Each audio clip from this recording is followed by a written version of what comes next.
Washington, this is VOA News.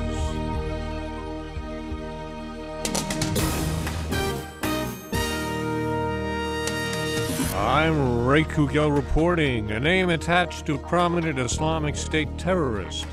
Media reports say the masked Islamic State militant who appeared in several videos of hostage beheadings has been tentatively identified.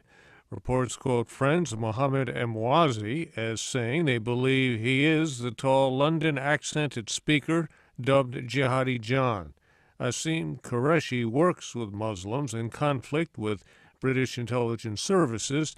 He is not sure Emwazi is Jihadi John, but he knows him. You might be surprised to know that the Muhammad that I knew was extremely kind, extremely gentle, extremely soft-spoken, was the most humble young person that I knew.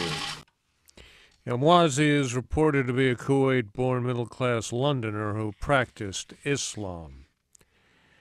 An activist group says a number of Assyrian Christians kidnapped by Islamic State militants in northeastern Syria is now up to at least 220. The Britain-based Syrian Observatory for Human Rights says the fighters captured people during the past 3 days as they took control of 10 villages in Hasaka province. Ukrainian troops have started to withdraw artillery from a frontline eastern village near the devastated town of Debaltseve under the watchful eye of European monitors. They are overseeing a ceasefire deal reached earlier this month. Military officials on Thursday showed reporters and the Reuters news agency trucks towing 100-millimeter guns as Kiev acknowledged a marked reduction in rebel attacks in the past 3 days. For a second straight day Thursday, Ukraine's military officials reported no combat fatalities in the regions near the Russian border, boosting prospects that an internationally brokered truce reached more than 2 weeks ago will hold. This is VOA News. The Federal Communications Commission in the United States voted 3-2 Thursday in favor of net neutrality, so wealthy internet providers cannot have an advantage over smaller companies. The decision means the internet in the United States is now treated like a public utility. Big-name content providers such as Amazon and Facebook can no longer pay more money to broadband providers such as Verizon and Comcast to send material faster to customers than smaller content providers. The rules say all internet traffic must now move at the same speed, and no company can be blocked because it cannot afford to pay large amounts of money to Verizon or Comcast. Nigeria's upcoming national election is scheduled for March 28th. A top State Department official says it will be a bellwether for the continent. Anita Powell reports. The vote was set for this month, but was moved back when the military said it would not be able to provide sufficient security amid fighting the extremist Boko Haram group, which has waged a war of terror in the nation's north.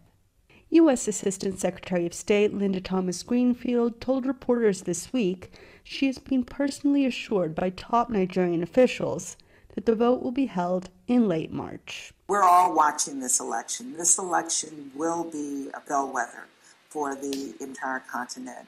The world is watching, the continent is watching, Nigeria's neighbors are watching this election. Assistant Secretary of State for Public Affairs Douglas France noted with concern the Nigerian government has not granted visas to foreign journalists seeking to cover the poll. Anita Powell, VOA News, Johannesburg. Nigerian President Goodluck Jonathan paid a surprise visit Thursday to the country's northeast, the epicenter of the Boko Haram insurgency.